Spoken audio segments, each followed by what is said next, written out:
Welcome to the HiRSE-Seminar series on research software engineering in Helmholtz and beyond. Yeah, thanks, Claire, for the introduction. Today I will talk about software architecture, a term that, according to my observation, is not so often used in research software engineering, and I would like to advocate it a bit in this context. And I use this title with better, better, better, and we will see what I mean by that. So.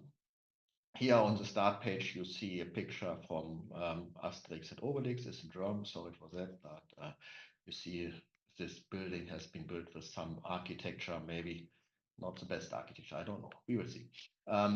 Let's start here.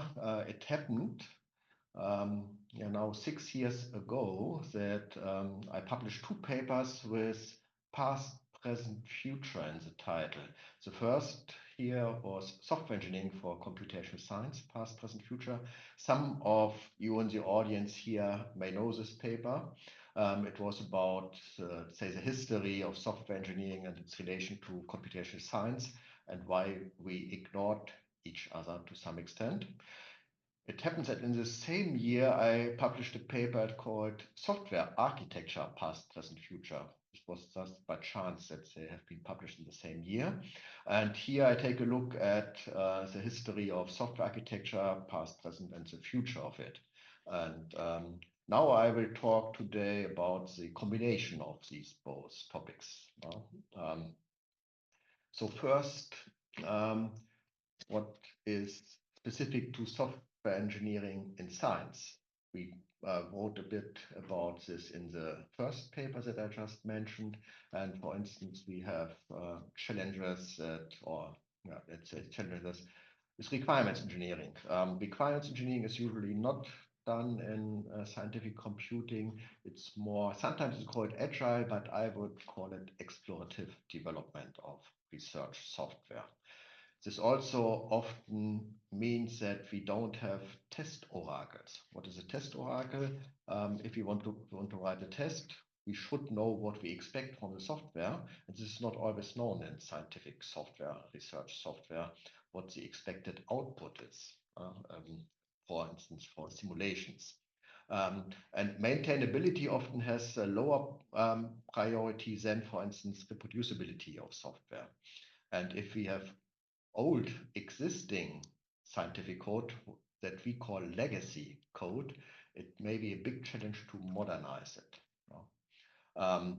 What the software engineering community may offer as kind of solution is modularity. And that's what I would like to talk about today, modular software architectures. For instance, if we have a modular architecture, so a big software that is composed of several modules or components or whatever you would call them, then testing may be improved. Because if we have smaller components, we can test them in isolation, maybe, and it may be easier to have test cases, because for smaller components, it should be easier to define the expected output. It's also, modularity is also important for what we call the ilities of software, maintainability, scalability, etc., that you see here on the slide. So improves the quality of the software in many dimensions. And if we have modular systems, they may become long-living software. We also have long-living software that's not in a good modular structure, but then it's often very hard to maintain it. And this modularity and longevity is in particular interesting for community software. If we have a software for one PhD thesis and that's never used again, who cares? That's not important, that's not so relevant. But for community software that's meant to be used by many researchers, then a good structure could be helpful. And 5 years ago, a new journal has been launched by LSVA. It's called Software Impacts, and it's a journal in which you can publish about research software without specific research questions, just present software. And for instance, one of the first papers in this journal was about fluid dynamics software. Here, are the 5 highlights. For the first 4 highlights, I cannot explain anything. I don't understand what it means. It's about fluid dynamics. I don't know how this works. You can maybe ask Jan, he could explain it to you. But the last item here was interesting to me, which states the code structure is modular, and this allows for low learning or easy learning and also easy implementation of new features. This sounds good from a software engineering point of view. And I read further in this paper, and here it's mentioned, and if you are a PI, so head of a research group, let's say, then it would be nice if within your group, not each member develops his own or her own software, but that it's somehow used together. And an object-oriented modular code structure could help, but then the author writes further, if we would use an object-oriented structure, this would not be good for less experienced users. What is meant here are users without any education in object-oriented programming, and that's obvious. So what was their choice? They used C preprocessor statements, directives, to structure the code. Then when I read this, I was no longer so happy about this paper because this is maybe not the best technique or method to modularize the code. It's good, in software engineering, we also use preprocessor statements to build so-called product lines. So if we have a big code base and we want to derive several similar products from this, then C preprocessing may be useful as a technique, but for modular code, that's something different. And so I would like first to explain what are modules or modular design. This is quite an old idea in software engineering. So here already in the year 68, so many of the members in the audience here may not have been on Earth then. So this was the year when the term software engineering was coined. So in software engineering, we indeed have a specific year in which we can say this was a birth date of the discipline. This was 68. There was the first international software engineering conference. It happened in Germany, Garmisch-Partenkirchen, funded by NASA. By NASA that time.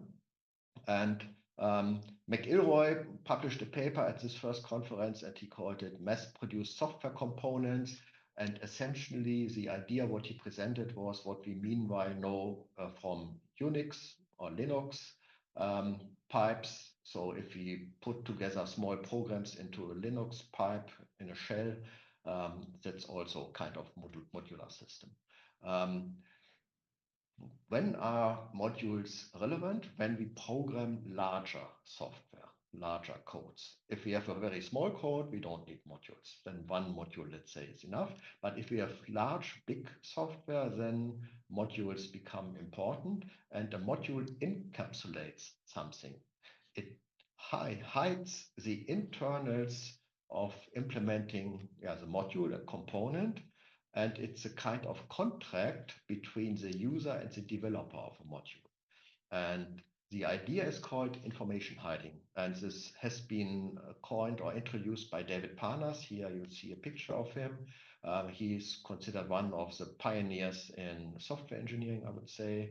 And as in with many things in life, it's easier to talk about something than to really do it. He uses dieting here as an example. Let's see, what does it mean? If we have a software architecture, what does it describe? It describes some modules and relationships between the modules. And the modular design then is a decomposition of a system into modules. And between these modules, we have interfaces. Interfaces between the modules, they are somehow connected.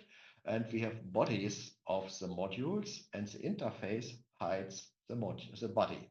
So the idea is that we do not need to take a look at the code of the body of the procedure function. We only need to take a look at the interface to use it. Then we have some requirements on the interface that it describes the functionality in a proper way. And then we have relationships. These relationships are two kinds of relationships. Import relationships, which means that one module needs another module. And export relationships, which means that a module provides something to the other modules. And these ideas then and this then helps with information hiding. So modular software then provides or allows for information hiding via separating the body and the interface of a module. And we can also change the module body as without impacting any user of the module, as long as we do not change the interface. And this is then this also implies that the interface needs to describe the right kind of information, such that we can use the module without the need to take a look at the code of the specific module. As an example here, a module for manipulating polynomials, where you do not need to know the internal structure of the polynomials, only the functions that you apply to them. An important property of good module architectures is that you avoid cycles among the relationships. If we have cycles, we always have a challenge. If there are no cycles, we may or we usually have layers in the software, so lower level modules and higher level modules that use the lower level modules.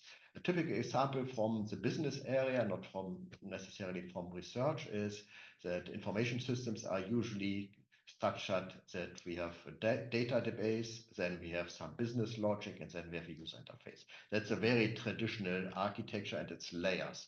So the user interface uses the logic the data management, and not vice versa. There are no cycles. No? And if the structure is not hierarchical, as not in this case is hierarchical. If it's not hierarchical, then we can only test the software if everything works. With the hierarchical architecture, we can start testing the database without the business logic, as an example. So what do we expect from such modular structures?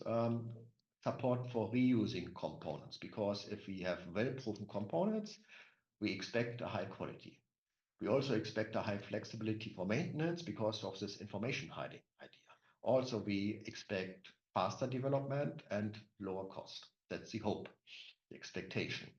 And the next principle after information hiding is design for change, that when we implement the modules, that we anticipate the changes that we intend to do later and introduce parameters, for instance, for options that may later change. So again, with this example of the polynomials, we may already anticipate that different coefficient fields could be needed, and we introduce them via parameters. As a side comment, if we reuse components from a third party, this also introduces dependencies. So in Python, for instance, you can also usually specify explicitly the dependencies, on other languages also. And this means that we introduce dependencies. Open sourcing may help with this. I will not explain it in this presentation, only if you intend. Yeah, okay, I just see a comment. Okay. Yeah. I do not always follow the chat. Okay, and open sourcing may help, but if there's interest, I can later explain what I mean with this, but not here in this presentation so far. And so now I already explained that we should avoid cycles. There are other additional characteristics for good module architecture, and these are related to what we call coupling and cohesion. What we would like to have is low coupling, because if there are only a few dependencies among the modules, a few relationships. This improves the flexibility, and it may be much easier to change the module structure if it's were high coupling. And the other characteristic is cohesion, and cohesion means that what is put into one module should be related. It should have to do something with each other, and if it's connected, then it improves the independence of the module, and we can test the module, for instance, without the need for other modules. So this is cohesion. The cohesion should be high. Coupling should be low. And if we have a good structure, then this may help with testing and so on. And again, the example with polynomials, where all operations which are needed to manipulate polynomials could be put into one module, and then we have a good cohesion. So we want low coupling, high cohesion, and so coupling is about that if you change one component, does it impact others? If we have a high coupling, this may impact others, that's not good, and it's hard to change a module. And cohesion is for grouping related codes. And we call these, say, laws, constants laws, and it means cohesion should be high, coupling low. This is well accepted in software engineering for module structures, and it's considered as, well, kind of law of physics.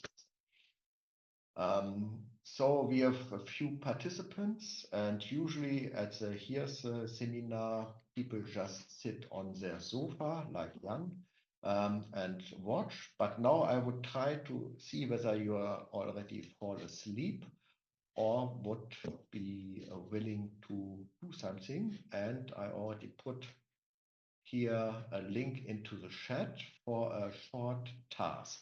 I will also change the display to a Menti.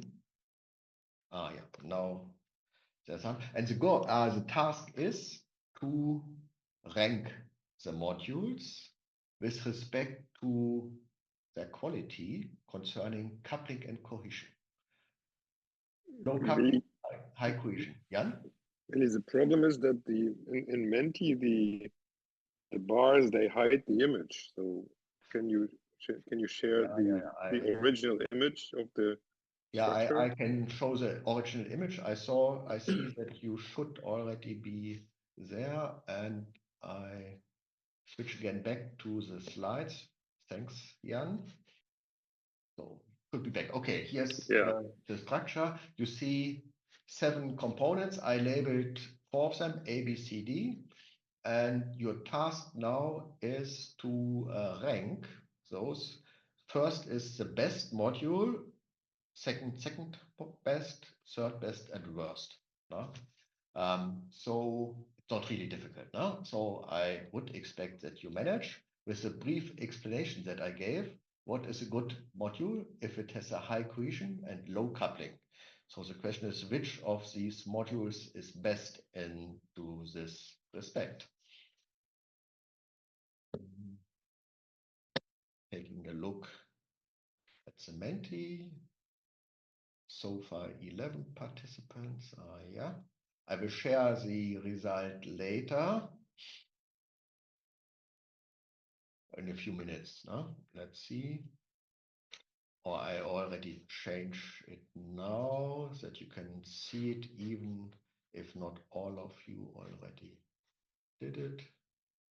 Okay. So now you can also see the result. I hope you had enough time. So maybe there are still a few who order the modules, and it's already quite clear. So A, B, C, D, that seems to be the order. It's not just alphabetical, indeed. A is best, C second, B third, D fourth. I go back to the slides.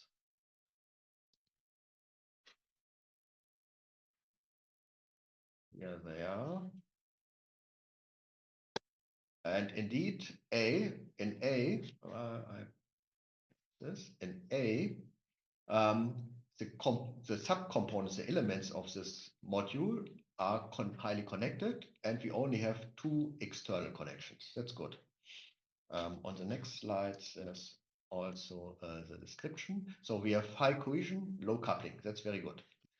B was second. The component elements here are connected, but it has quite a number of 4, 5 external connections, so it's high coupling. It's not so good. And C, the elements have no connection at all, so why put them into a module? And we have not so high coupling, so in between. So what I would say is B and C are somehow similar.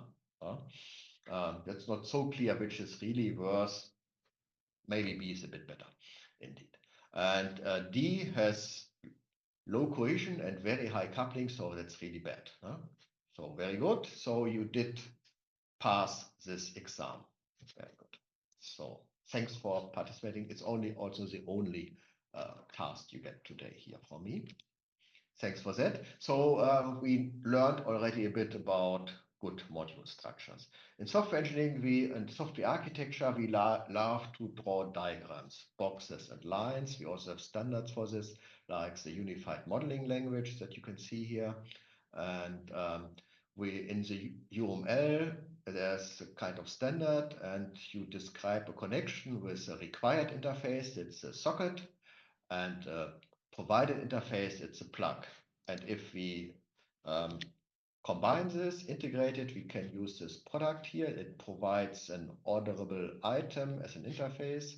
And then the order component or module requires such as, and this fits here, hopefully. And then we can put the plug into the socket and get a connection. Okay, so now we have an interfaces required and provided interfaces between modules. And the connections should support object-oriented structures via polymorphism. I will not explain it in this presentation, just to mention it briefly. So this is, there's something in the chat, let me see. This is interesting. Claire sees something. It's cutted on the left. Yeah, this was in the Menti, no? Okay, I see. Yeah. Okay. Yeah, I see. Thanks, Claire. Yeah. So how does it work in programming languages? So in computer science, software engineering, we like Java, and Java somehow emphasizes provided interfaces with public methods in a class, for instance. And in particular, Java interfaces. That's a programming structure in Java, support provided interfaces. However, since Java 9, we also have first-class modules within the language. It's not well known among Java programmers. Also in C++, meanwhile, we have modules. And I will give an example on the next slide later. But let's take a look at programming languages that are more popular in research and science. For instance, Python is quite popular. And I would say that Python emphasizes required interfaces via imports. So I require some other module. You may use abstract base classes to somehow mimic interfaces, but that's not really well supported by Python. And the Python way to structure code are more packages, so to encapsulate reusable code. But it's not really in the base language, let's say. Fortran is also still quite popular in computational science. And Fortran is sometimes a bit undervalued in software engineering. Fortran supports modules as a first-class entity, and it supports use, import and export relationships as programming language. I see Jan is raising his hand. Do you have a question, Jan? Just a hint. In Python, there is now protocols. Because it's a dynamic language, it's not called interfaces, but they have protocols now. Mm-hmm. Yeah, would you say this is required or provided interface? Or it's a combination, it's interaction, no? Yeah. It's the interaction among modules. Yeah. This is an additional property, yeah? Thanks for this addition. Yeah. Fine. What I wanted to mention with Fortran is that Fortran supports indeed first-class modules within the language. I would expect that many, maybe most, Fortran programmers even don't know that Fortran supports modules. You may correct me if there are some Fortran programmers in the audience that you all know and use Fortran modules. I would be very happy to hear this, but I could imagine that it's not so well known. It's the same for Java. Java modules are also not so well known among Java programmers because it's a new feature, and also for C++, I expect. I don't know. It's just a hypothesis. I don't. There's something in the chat. Let me see. Free Python protocol. The protocol. Thanks for this. Also, Java has sealed interfaces, which give you more options. Yeah, okay, yeah. There are many other things that thanks for these additions. This was more intended as a very general characterization, and also somehow to emphasize that even Fortran is not the worst language. Okay, even a very old language. Here's an example on modules in Java. So you have an explicit keyword module and requires and exports for provides. And then on this level, the connections between modules can be programmed explicitly in Java. And you can do a similar thing in Fortran, for instance. I'm not sure how explicit this is in Python. I have to take a look at this. But these are some example languages. In this context, I would like to, if there are no more questions on that or comments, on Jupyter notebooks. I assume that you have heard of Jupyter notebooks. It's quite popular in science in particular. And what it provides or supports is what in software engineering we call literate programming. And Donald Knuth already introduced that 40 years ago. Maybe that's not so well known, so in 84. And the way he introduced it was also an implementation, not just a textbook. And he provided it as an addition to LaTeX. In LaTeX, you can include the source code and so have some tools to weave or to extract the program code from the LaTeX code to compile it and so on.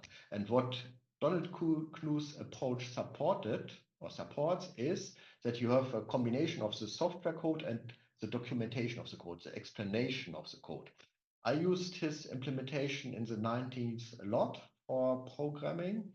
With Jupyter notebooks, we have more. We also have the output in the same document and also whatever multimedia resources you would like to use in this context. So this is very good for if you, for instance, would like to explain your code with the narrative of the code. And it's also very good for tutorials, for teaching. Their cloud service, and so it's a good thing. However, these notebooks also encourage poor coding practices. There are some empirical studies about this because it's then difficult to organize the code into modules. It's not impossible, it's possible, but it's not really supported. So, for instance, you can read it here in this paper, Perkel. And there's also a very good study by Pimentel et al. And I recommend to take a look at this because it does not just study Jupyter notebooks, but also gives a lot of recommendations on how to better structure them. Just as a small comment here in this context. So far for modules. There's something outside. Next step are what we call microservices. This is, so as far as I know, not so well known in research and science, but in commercial software, this is quite a topic since 12 years, I would say. It has its roots in what is called internet scale software. So Netflix or Amazon and so on. An example is Otto.de, Otto Versand Hamburg. So they have an online shop And about 12 years ago, they started to re-implement it, and they re-implemented it in microservices, even before the term was coined. And I took a closer look at this, and for instance, write a paper with Guido Steinacker as a co-author. He's a software architect from Otto, and this, meanwhile, is one of my best cited papers, and it describes the architecture of the Otto e-commerce software and why it's structured in this way. And here you see, again, boxes and lines. This is what we see as a software architecture. And these are not plain modules. Each box is a program, an independent program, a Unix process, and it may, or Linux process, and it may run in a distributed environment. It's a distributed system, but it's one system, a distributed system. And the connections are distributed calls, usually REST communication or some similar things. And I will not explain it in detail. So you see some titles here, like back office, top pages, and so on. And these are domains. It's called domains. These are functions of the shop. And these functions are individual programs that form a bigger program. And these are microservices. And we also use microservice architectures in scientific software. For instance, here is already quite old, 2016, a software called OceanT that we developed with the GEOMA, our research institute for ocean science here in Kiel. And this is a data analysis software. And what is the idea of microservices? Here, each box is a microservice.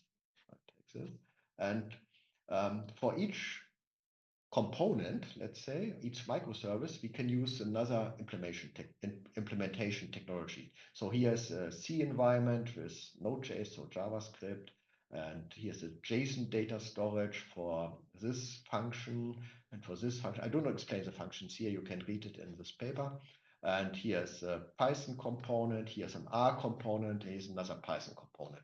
So microservices allow to implement the individual microservices in different technologies, and technologies that fit best here in this case.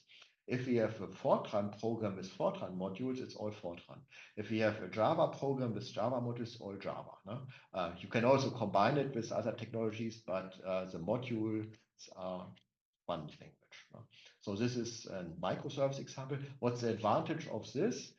It encourages low coupling because it's more hard to program REST communication. Here, in this case, there's REST interfaces. I will explain it in a minute.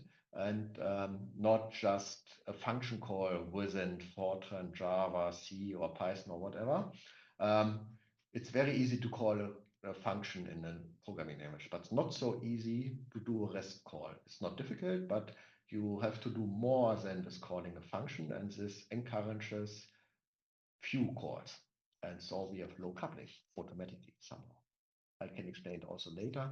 We did this also in other research software. For instance, this is the software we are still developing since also more than 12 years for visualizing software structures. It's called Explovis, and we also restructured it from a monolith towards a microservice architecture. Again, published. I do not have the time today to explain it in detail. An important property of these microservice architectures are also the interfaces, and it's called here application programming interface. You will know this term. And this is in particular relevant for such distributed components as we see with microservices. And what we can do here, we again support information hiding via these APIs. And so, yeah, I see I should be a bit more fast with my presentation. So in distributed systems, REST APIs are very popular. They are based on HTTP, so the Internet Protocol with the HTTP operations.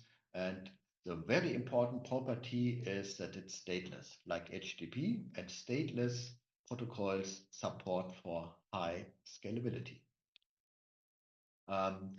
Then an important question is how to design the APIs interfaces, because the design of the API has a high impact on how you use it. And so this is a very important part of software architecture. And if we have an API communication, we always have two participants, a provider and a client of the API. And a simple pattern in this context, so it's a design pattern, is a gateway pattern, which I explain here. So we may have several clients, maybe different technologies, browser, mobile, and so on, and several services. And then in between an API gateway that routes the calls. That's a very basic pattern. There are many more patterns for API design. Here I have some structure for these patterns. You may know object-oriented design patterns. Jan, for instance, gave a presentation recently on design patterns for object-oriented programming. And these are design patterns for interface design, API design. So there's a set of design patterns for how to structure the parameters of the APIs. Then we have the what is called quality patterns. And for instance, if we provide software as a service, then something like a rate limit is important. I will explain in a minute. And the rate limit may be a basis for a rate plan, and then for what we call service level agreements. And I will also briefly mention wish list in the next, and API keys, for instance, for authentication. Let's take a look at one of these patterns, but only one, which is the rate limit. So which means that a service, a microservice, provides an interface, an API, with rate limits. It means that you may do a certain number of requests in a certain period of time and not more. And if you exceed this, then you are blocked. And this way, the service is secured against denial of service attacks, let's say. And the provider gets some control about the consumption of the API. Let's take a look at an example. In a minute. First, we may use the rate limit or improve the use of a rate limit with another pattern, which is called the wish list. So the client may submit a wish list with the call that the client only needs a certain part of the answer. Or the pagination pattern, which is very popular with, for instance, search engines. I have no time to explain it here in detail. Let's take a look at an example. For instance, GitHub provides APIs, and it allows for authenticated users 500 requests per hour, and if you are not authenticated, only 60. So for instance, this is a rate. These are rate limits, and the combination is a rate plan. And it also defines different rate limits if you use GraphQL instead of REST, for instance. I have no time to explain it here, but this is a typical rate limit. So far for that, due to time limits, I cannot explain it to a greater extent. I will only summarize a few other patterns in this domain, just to give you an idea of what kind of patterns there are. So for instance, what are called interface responsibility patterns, which means that some APIs provide computation functions, other state creation or retrieval operations or state transition operation, etc. We can extend this. Here in the lower corner, lower left is the same what we already saw. And then we can also have information holders, so database patterns for operational data or for master data. This is more from an enterprise context, reference data, lookup and data transfer resource, etc., etc. I have no time to explain it today, but just to give you an overview of what kind of patterns there are.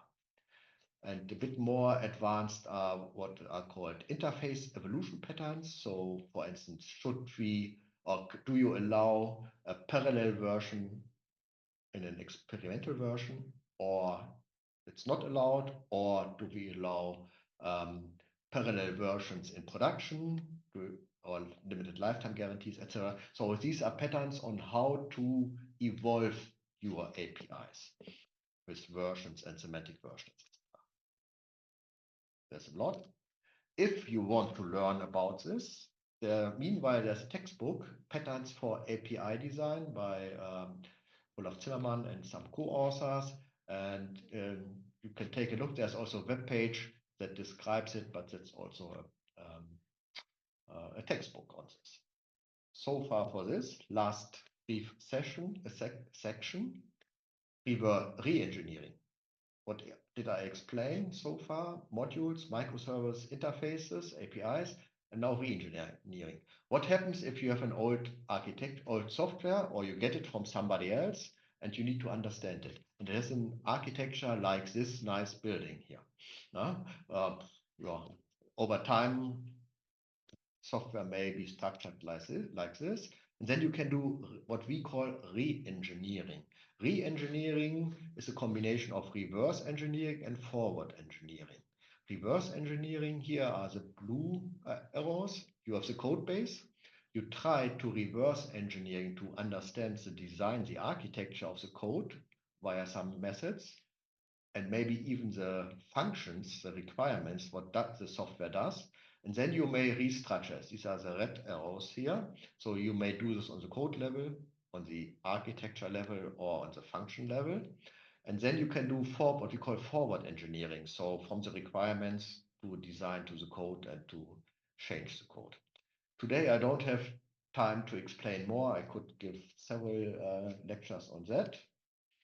The only thing that I introduce here is an idea. It's called lazy refactoring. It's not a method that has been invented in software engineering. It has been suggested from a research group, a science research group, I think is chemistry or something.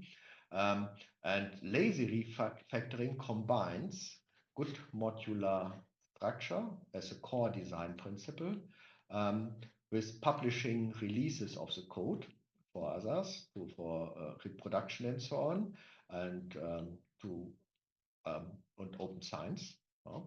And the idea of lazy refactoring is that with initial development, you start with code where you expect that it will be used only once, and it's not important to have a good structure.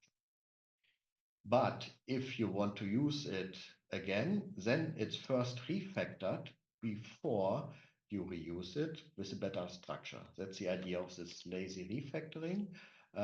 It requires some initial quality controls that you are really able to refactor the prototypes later. And the idea is that in a scientific context, you need to balance between sustainability of your code and the immediate scientific progress. And I fully understand that this makes sense in this context, that not all software needs to be well structured, but some that is intended to be reused. Unfortunately, we usually do not know this in advance. So the researchers should first see whether you can reuse existing software, maybe within the group or for further context. And then if they use it a second time, they first refactor it. It's lazy only when it's used for the second time. But this also requires discipline to do really do the refactor. Okay, last slide. I see I have already some time here. What did I present? What were suggested? So I hope that maybe you consider modularity for your software. This is good for many abilities, also reusability, and interfaces. Interface design is key. Lazy refactoring may be an approach particular for the research and science domain. And some of you may know that I promote the idea of HiRSE research, so research on research software engineering, and a sample research question could be this here on the bottom. So if we have different categories of research software, and if you are interested in categorization of research software, so in 2 weeks, there will be a meeting of the task force on categorization of research software in Köln, together with a meeting of the Fachgruppe Research Software Engineering that Claire just mentioned, and whether different categories may require different structures, but that's an open question.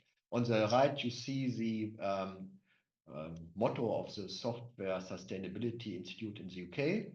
I added here in front the better software architecture to the better software. And so with this, I finish my presentation and I would be happy to answer any additional questions if there are some. Let's see. Yeah. Thank you for watching our seminar. Please check out the slides on Zenodo linked below and see you next time.